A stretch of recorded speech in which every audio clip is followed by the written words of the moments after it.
आजादी के 70 साल बाद पहली बार कॉमन साइन लैंग्वेज मिलती है तो उनमें आत्मविश्वास जगता है। जब ट्रांसजेंडर को कानूनी संरक्षण मिलता है, ट्रांसजेंडर को पद्म पुरस्कार मिलते हैं, तो उनकी भी समाज पर, संविधान पर आस्था और मजबूत होती है। जब 3 तलाक जैसी कुरीति के विरुद्ध कड़ा कानून बनता है तो उन बहन बेटियों का संविधान पर भरोसा और सशक्त होता है जो हर तरह से नाउम्मीद हो चुकी थी। महानुभाव, सबका साथ, सबका विकास, सबका विश्वास, सबका प्रयास, ये संविधान की भावना का सबसे सशक्त प्रकटीकरण है। संविधान के लिए समर्पित सरकार विकास में भेद नहीं करती और ये हमने करके दिखाया है।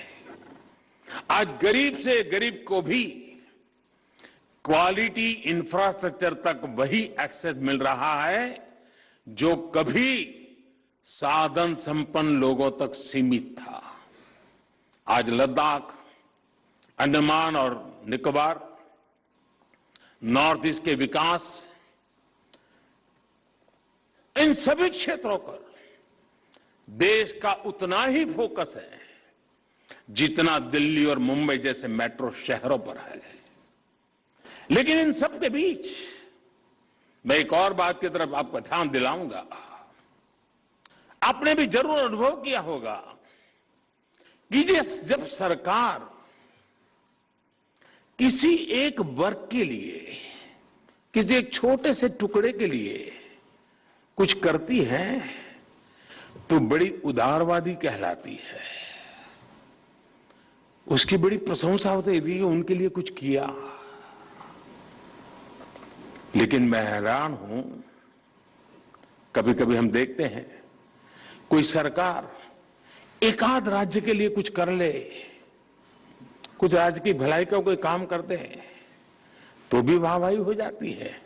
लेकिन जब सरकार सबके लिए करती है, हर नागरिक के लिए करती है, हर राज्य के लिए करती है, तो उसे उतना महत्व नहीं दिया जाता जिसका कभी कभी उसका जिक्र तक नहीं होता है। सरकार की योजनाओं से कैसे हर वर्ग का, हर राज्य का समान रूप से भला हो रहा है, इस पर उतना ध्यान नहीं दिया जाता है। पिछले 7 वर्षों में हमने बिना भेदभाव के, बिना पक्षपात के विकास के हर व्यक्ति, हर वर्ग और देश के हर कोने तक पहुंचाने का प्रयास किया है। इस साल 15 अगस्त को मैंने गरीब कल्याण से जुड़ी योजनाओं के सैचुरेशन की बात कही और इसके लिए हम मिशन मोड पर जुटे भी हैं। सर्वजन हिताय, सर्वजन सुखाय, इस मंत्र को लेकर के कार्य करने का हमारा प्रयास है। आज इससे देश की तस्वीर कैसे बदली है, यह हमें हाल के national family health survey report में भी दिखाई देता है।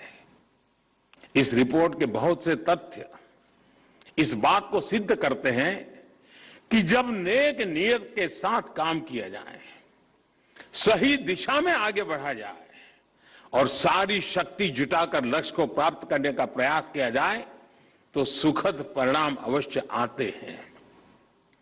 जेंडर इक्वलिटी की बात करें तो पुरुषों की तुलना में बेटियों की संख्या बढ़ रही है।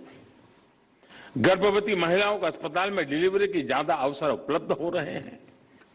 इस वजह से माता मृत्यु दर, शिशु मृत्यु दर पर कम हो रही है। और भी बहुत सारे इंडिकेटर ऐसे हैं जिस पर हम एक देश के रूप में बहुत अच्छा कर रहे हैं। इन सभी इंडिकेटर्स में हर परसेंटेज पॉइंट की बढ़ोतरी सिर्फ एक आंकड़ा भर नहीं है, ये करोड़ों भारतीयों को मिल रहे उनके हक का प्रमाण है। ये बहुत आवश्यक है कि जन कल्याण से जुड़ी योजनाओं का पूरा लाभ लोगों को मिले, इंफ्रास्ट्रक्चर से जुड़ी परियोजनाओं समय पर पूरी हो, किसी भी कारण से हुई अनावश्यक देरी नागरिक को उसके हक से वंचित रखती है। मैं गुजरात का रहने वाला हूं तो मैं सरदार सरोवर डैम का उदाहरण देना चाहता हूं। सरदार वल्लभ भाई पटेल ने मां नर्मदा पर इस तरह के डैम का सपना देखा था।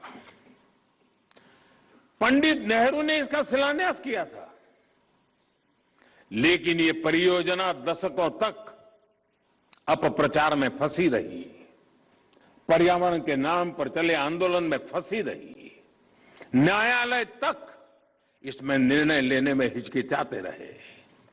वर्ल्ड बैंक ने भी इसके लिए पैसे देने से मना कर दिया था, लेकिन उसी नर्मदा के पानी से कच्छ में जो विकास हुआ, विकास का कार्य हुआ, आज हिंदुस्तान के तेज गति से आगे बढ़ रहे डिस्ट्रिक्ट में कच्छ जिला है। कच्छ को इस एक प्रकार के रेगिस्तान जैसा इलाका, तेज गति से विकसित होने वाले क्षेत्रों में उसकी जगह बन गई। कभी रेगिस्तान के रूप में जाने जाने वाला कच्छ, पलायन के लिए पहचान जाने वाला कच्छ, आज एग्रो एक्सपोर्ट की वजह से अपनी पहचान बना रहा है। इससे बड़ा ग्रीन अवार्ड और क्या हो सकता है?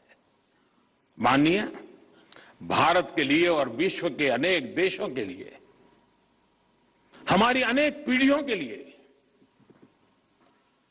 उपनिवेशवाद,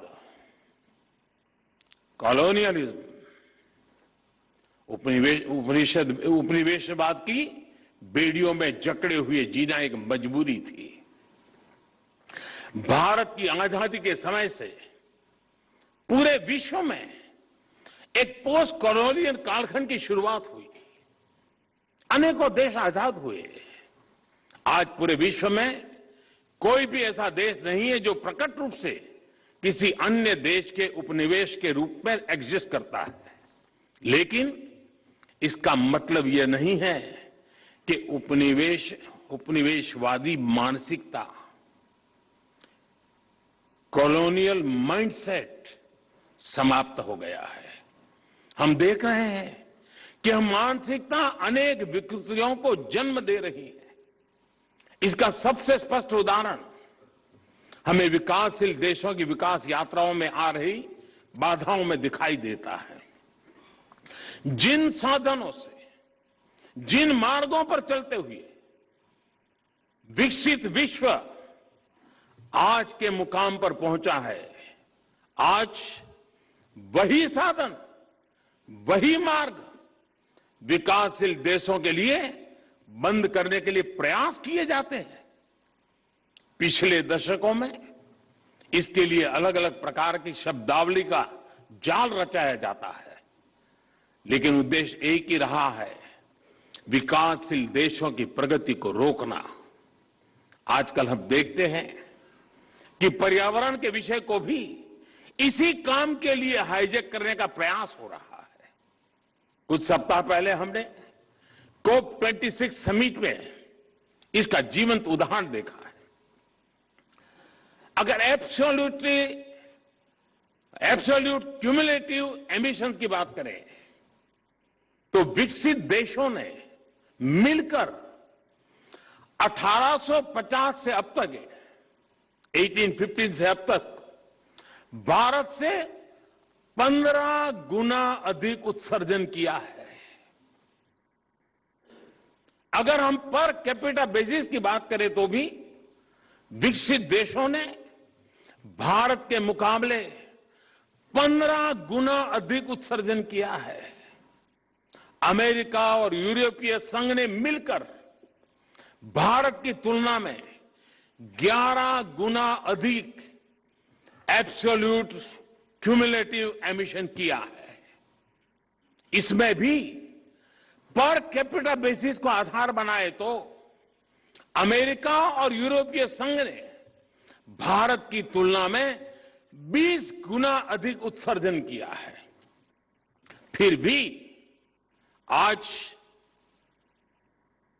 और हमें गर्व है, भारत जिसकी सभ्यता और संस्कृति में ही प्रकृति के साथ जीने की प्रवृत्ति है, जहां पत्थरों में, पेड़ों में, प्रकृति के कण कण में, जहां पौधे में भी परमात्मा देखा जाता है, उसका स्वरूप देखा जाता है, जहां धरती को मां के रूप में पूजा जाता है, उस भारत को पर्यावरण संरक्षण के उपदेश सुनाए जाते हैं।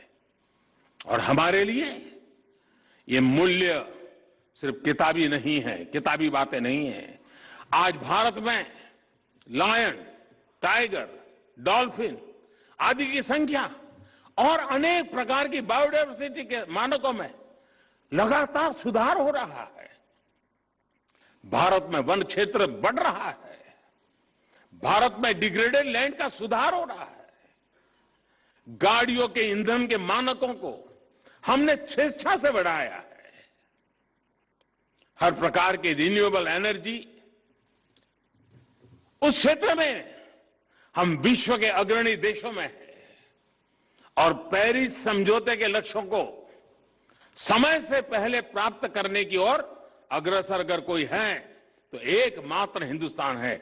G20 देशों के समूह में अच्छे से अच्छा काम करने वाला कोई देश है, दुनिया ने माना है, वो हिंदुस्तान है।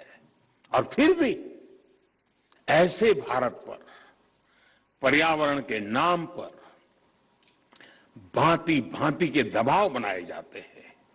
यह सब उपनिवेशवाद मानसिकता का ही परिणाम है। लेकिन दुर्भाग्य यह है कि हमारे देश में भी ऐसी ही मानसिकता के चलते अपने ही देश के विकास में रोड़े अटकाए जाते हैं। कभी फ्रीडम ऑफ एक्सप्रेशन के नाम पर, तो कभी किसी और चीज का सहारा लेकर। हमारे देश की परिस्थितियां, हमारे युवाओं की आकांक्षाएं, सपनों को बिना जाने समझे बहुत सी बार दूसरे देशों के बेंचमार्क पर भारत को तोलने का प्रयास होता है और इसकी आड़ में विकास के रास्ते बंद करने की कोशिश होती है। नुकसान ये जो करते हैं ऐसे लोगों को भुगतना नहीं पड़ता है। इसका नुकसान भुगतना पड़ता है उस मां को जिसका बच्चा बिजली प्लांट स्थापित न होने के कारण पढ़ नहीं पाता। इसका नुकसान भुगतना पड़ता है उस पिता को जो रुके हुए सड़क प्रोजेक्ट के कारण अपनी संतान को समय पर अस्पताल नहीं पहुंचा पाता। इसका नुकसान भुगतना पड़ता है उस मध्यम वर्गीय परिवार को जिसके लिए आधुनिक जीवन की सुविधाएं पर्यावरण के नाम पर उसकी आमदनी से बाहर पहुंचा दी गई। इस कॉलोनियल माइंडसेट की वजह से भारत जैसे देश में, विकास के लिए प्रयास कर रहे देश में करोड़ों आशाएं टूटती हैं, आकांक्षाएं दम तोड़ती है। आजादी के आंदोलन में जो संकल्प शक्ति पैदा हुई उसे और अधिक मजबूत करने में ये कॉलोनियल माइंडसेट बहुत बड़ी बाधा है। हमें इसे दूर करना ही होगा और इसके लिए हमारी सबसे बड़ी शक्ति, हमारा सबसे बड़ा प्रेरणा स्रोत हमारा संविधान ही है। माननीय सरकार और न्यायपालिका दोनों का ही जन्म संविधान की कोख से हुआ है, इसलिए दोनों ही जुड़वा संतानें हैं। संविधान की वजह से ही ये दोनों अस्तित्व में आए हैं। इसलिए व्यापक दृष्टिकोण से देखें तो अलग अलग होने के बाद भी दोनों एक दूसरे के पूरक है। हमारे यहां शास्त्रों में भी कहा गया है, ऐक्यम बलम सामंजस्य, ऐक्यम बलम समाजस्य, ऐक्यम बलम समाजस्य तत् अभावे से दुर्बल तस्मात् ऐक्यम प्रशंसन्ति दृढ़म राष्ट्र हितैषणी। अर्थात किसी समाज की, देश की ताकत उसकी एकता और एकजुट प्रयासों में होती है। इसलिए जो मजबूत राष्ट्र के हितैषी होते हैं, वो एकता की प्रशंसा करते हैं, उस पर जोर देते हैं। राष्ट्र के हितों को सर्वोपरि रखते हुए ही यही एकता देश की हर संस्था के प्रयासों में होनी चाहिए। आज जब देश अमृत काल में अपने लिए असाधारण लक्ष्य तय कर रहा है,